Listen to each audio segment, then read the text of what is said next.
Good morning. This is Sonia from An Enthusiastic Reader. I'm so glad to see you. I want to talk briefly about the books that I thought were the best books I read in 2025. But before I talk about books and all of the things that we're all here to talk about and love, I just want to say that what happened in Minneapolis this weekend is morally indefensible, and the other actions of ICE invading other cities in this country is morally indefensible, and I'm hoping that there is a reckoning in the foreseeable future for everything that's happening right now.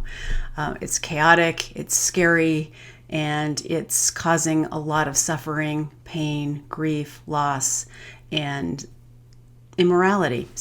Okay, the first book I would like to talk about is a book of essays that are thematic.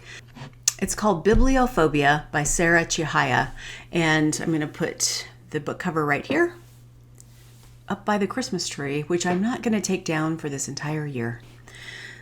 Bibliophobia is about the seduction and obsession that readers can have, and in particular the author of the book, of the relationship she had to reading as it affected all parts of her life, her racial identity, her family position, and then her employment, her study, her love of words and literature, and how all of these things come together in these essays to talk about her life and her mental illness, and how eventually, in the very deepest throes of her depression and suicidal ideation, the words made it worse. So I think that her extreme reaction to reading and her internalizing, the way that she internalizes reading and her relationship, I'm not talking about like a parasocial relationship to the author, but the reader response of her reading the words and identifying with the author is incredibly interesting. So I don't think everyone would have the patience for this book of essays, but I thought it was fascinating and I would definitely read it again. The next book I'd like to talk about is The Invention of Charlotte Bronte, A New Life by Graham Watson. This was so interesting, and I haven't heard anybody else talking about this book, but it was essentially set in the time after Charlotte Bronte's sisters have died. So Emily and Anne have died, and she is suddenly going to try to get published. It's about her father's unhealthy relationship to her in terms of just needing her, and she is so needed by him, and he is so protective of her even as she is in her middle age or coming to middle age, that he doesn't want her to get married. And so it's about her relationship to the man she is going to eventually marry. It's about a lot about Elizabeth Gaskell and how she comes to foster Bronte's career and connect her and write a lot about her works, and just creating this incredible bond that they have that may also not always be healthy. And it's just fascinating. It's a deeper dive into this very truncated part of Charlotte Bronte's life. So if you don't want to read the 1,000-page Bronte biography, this is just like really opens the door to this time period of when Charlotte Bronte actually starts to become the Charlotte Bronte, in quotation marks, that we know now, and away from just the person and into the persona of author. So I just devoured this book. I thought it was really well done, and any lovers of Charlotte Bronte would probably enjoy this book. I also, like many other people, read Jane Austen's Bookshelf, a rare book collector's quest to find the women writers who shaped a legend by Rebecca Romney. I first heard about Rebecca Romney on the Book Cougars podcast when they interviewed her. I think they interviewed her twice, once about just life as an antiquarian book collector and dealer, and then when she wrote and published the book, Jane Austen's Bookshelf, she was invited back to do another deep dive conversation with them about the book.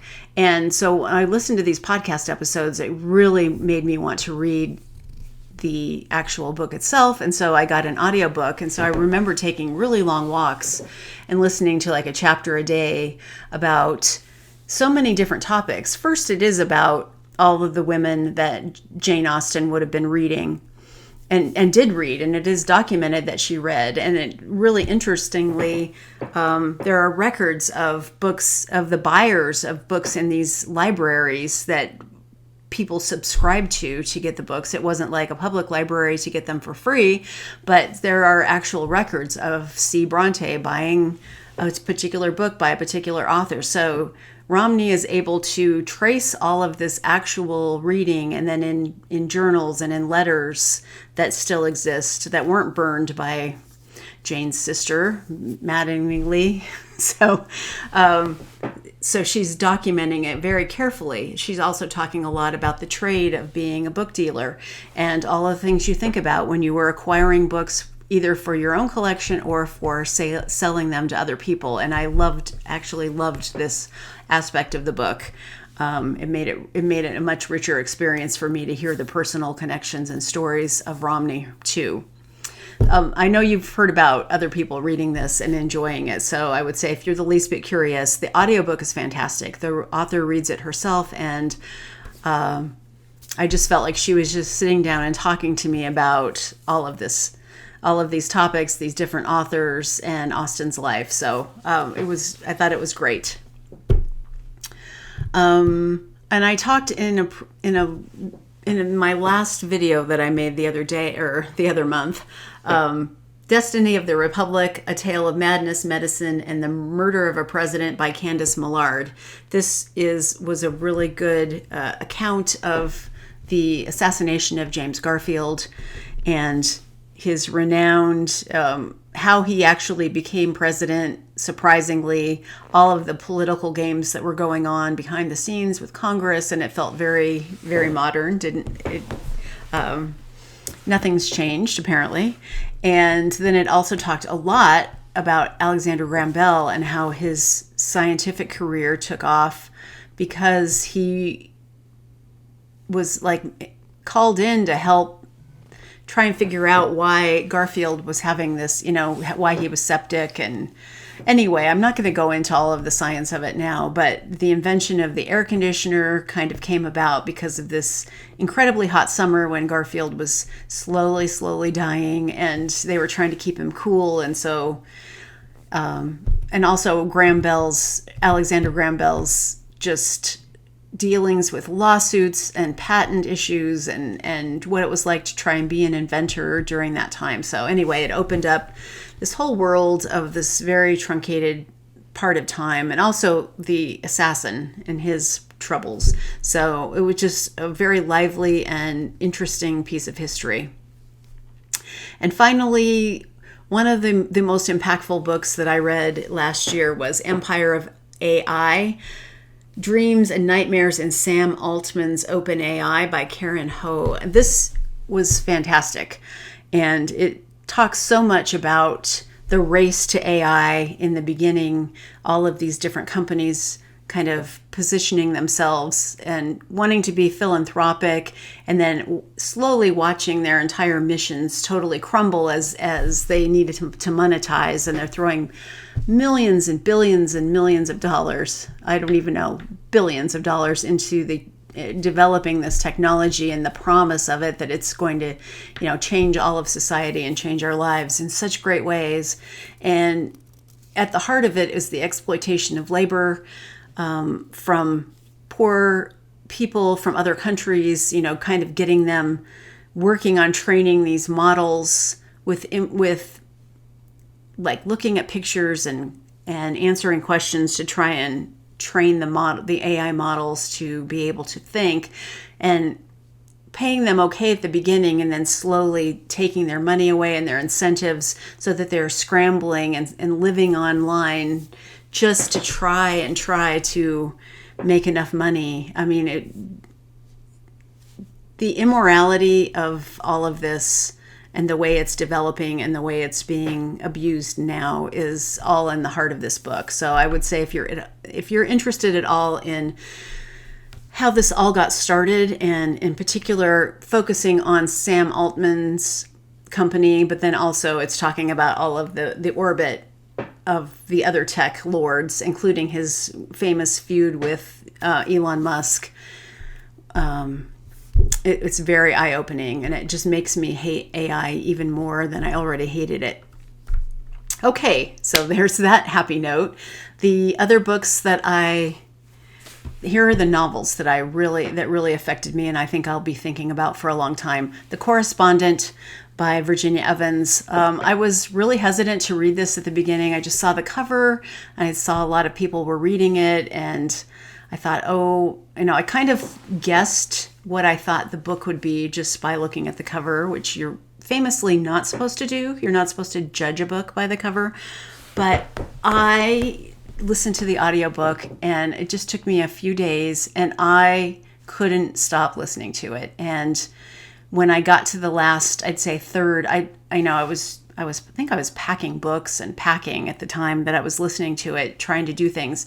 I had to just sit down and stop everything I was doing to listen to that final third of the book, and it devastated me. I mean, I cried my eyes out on that, and I felt so tender to the narrator, and you've heard a million people talk about this already. Everybody who read it, a lot of people who read it loved it, and I am just among the crowds of people who thought that this was amazing. And then I just want to highlight that Sean Breathe's Books did a really great interview with Virginia Evans, and I'm going to link that too, because I think if you read the book, then it would be interesting for you to hear Sean and Virginia Evans talk about the book and her process, and just, he has such a great way of drawing people into the conversation. And so I just want to highlight that conversation.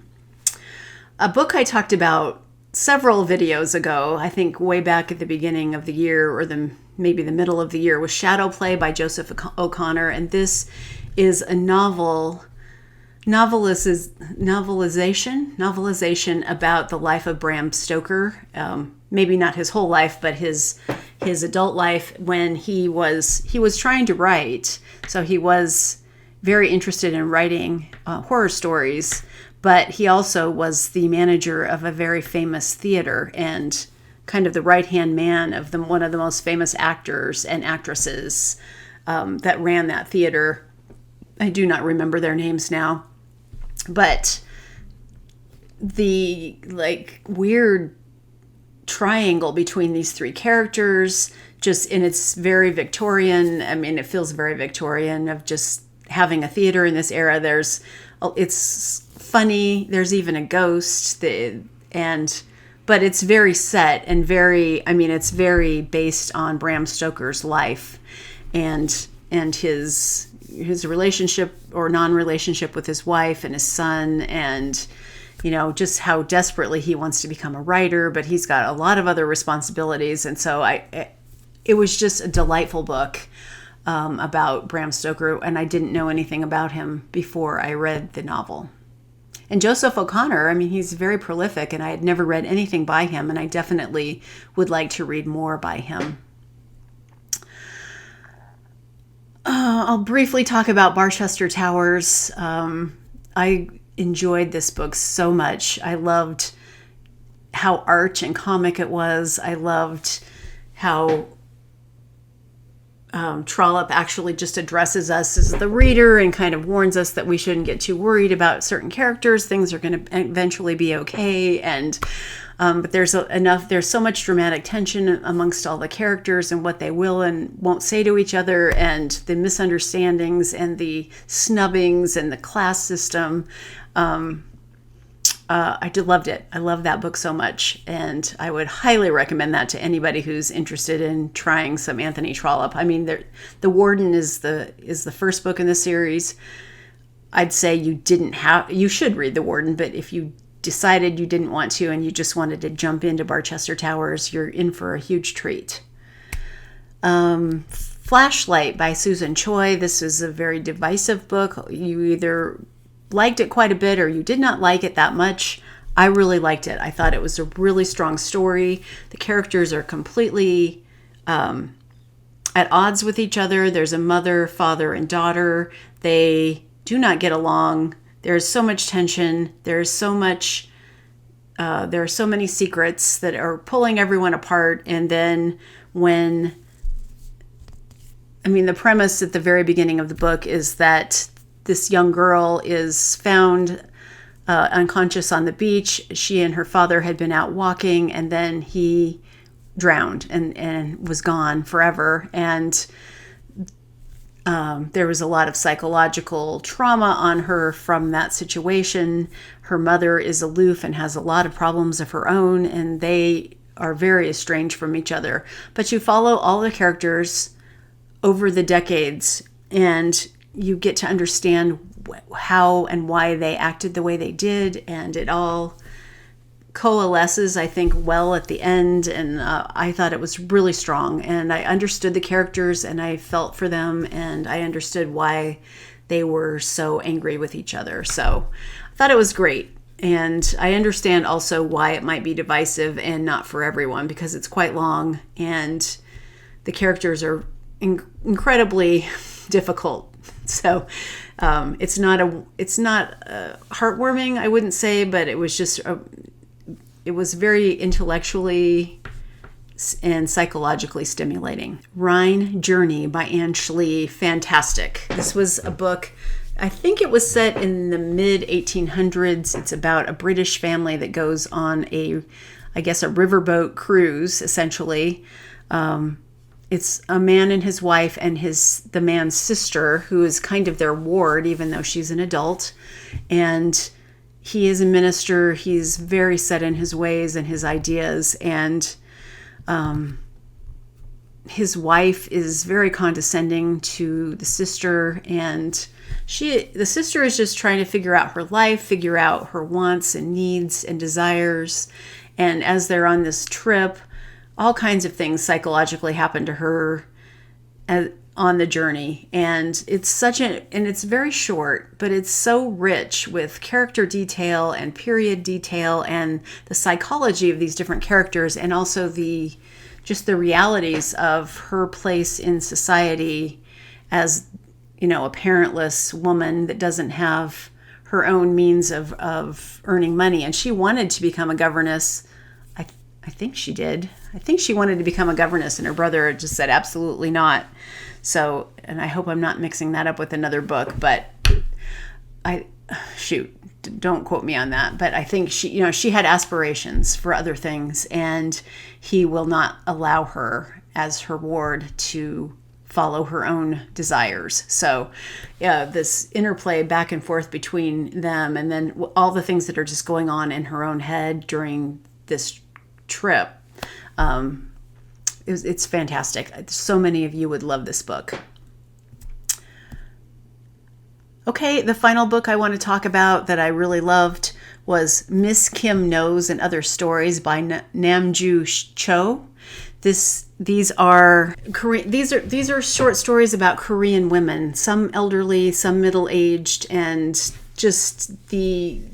there's a variety of different situations and scenarios in the stories. The first story was really, really tender about a sister whose elder sister has Alzheimer's. And so she goes to visit her in the nursing home care center, and thinking back on her place in the family, because she was I think the third born sister. So she really didn't count in the hierarchy of the family, and she was just named third sister. She didn't have her own individual name like her other sisters did. And but the sister that she's going to see gave her a nickname. And just the tenderness and the relationship that she had with her sisters and the other people in her family as she's grappling with them all aging. It was gorgeous. And then there's another story in there that I really liked about a woman who really wants to see the Northern Lights and just trying to figure out how she's going to achieve this goal of seeing the Northern Lights. There are just so many tender and beautiful stories of these women in their lives. I definitely would like to read it again, and I would like to read more books by this author. Okay, those are the books that I enjoyed so much in 2025. Okay, what are my reading plans for 2026, you ask? I have 2 buddy reads scheduled, one for February with Priscilla from Evening Reader. We are going to read the first of the A Dance to the Music of Time series, and I can't remember what it's called, but there are seven novels in this series or something by Anthony Powell. And I was just looking at some long ago written list of the best 100 British novels that everyone should read, and this whole series was listed on this list, and I'm just glad to at least try the first one and see if putting in the effort to read the entire series would be worth it. And Priscilla and I always have very good conversations about the books we're reading, so I'm really looking forward to that. And then Sean Reads Books and I are going to read a book in March for Irish Literature Month. So, and I don't remember the name of that book, but I will talk to you more about it later. So those are planned. I will be reading Buckeye by Patrick Ryan for February for one of my book clubs. We just read Bad Bad Girl by Gish Jen, who is a Chinese American author, second generation Chinese woman, and it's definitely autofiction. She says it right at the beginning that it could be a memoir, but she has fictionalized some of the elements just for dramatic purposes. But it's about her very, very difficult relationship with her mother, who never liked her. And then we get to hear the entire story of how her mother came to the United States and had to leave her entire family behind, and they were then kind of decimated by the Cultural Revolution. So there's a lot of very hard stories of this mother's past and her just trying to raise these kids, but she didn't like her daughter, and her daughter, the author, is just trying to figure out why they never had a good relationship. And it was a really strong book. I enjoyed that. I thought it was really well done and well thought out. And I had read some short stories by this author in the past and really liked them. So I'd like to go back and read some of her backlist. I'm currently reading a book that's coming out at the end of March called The Adjunct. And it is so good. I've finished about 50% in one day. I cannot stop reading it, really. The author is Maria Adelmann. And it's so far a story about a woman who is an adjunct professor at 2 different colleges. It's a campus novel, but the courses that she's teaching, substituting for a professor that got hurt, and so he couldn't teach his own classes. So she's teaching a class called the campus novel, and she's also teaching a course called the male perspective. So she's trying to teach these tropey classes, but with her own kind of millennial sensibility, and she is bisexual, and so she's trying to think about her own desires and sexuality. It's also funny. She'd had a relationship with a problematic professor in the past when she was a student, and he's teaching at the same college, and so it's funny, it's satirical, but it's also very thoughtful so far about all of these different competing forces on the campus and in literature, just like we had this canon and we had this different sensibility about male writers and female writers, and it's all coming together to a head in this novel. So I can't wait to see what's going to happen. I'm just really glad to make a video. I'm going to try my best to try and make more videos and keep up. Our house is on the market. It's not sold yet, so there's just a lot happening behind the scenes of my life. But we are settling into condo life. We had a crazy storm last night, and guess what? I didn't have to shovel the walks. So yay. I can't recommend it highly enough. So that's all I have for now. Thank you for watching, and I will talk to you in the next video. Bye.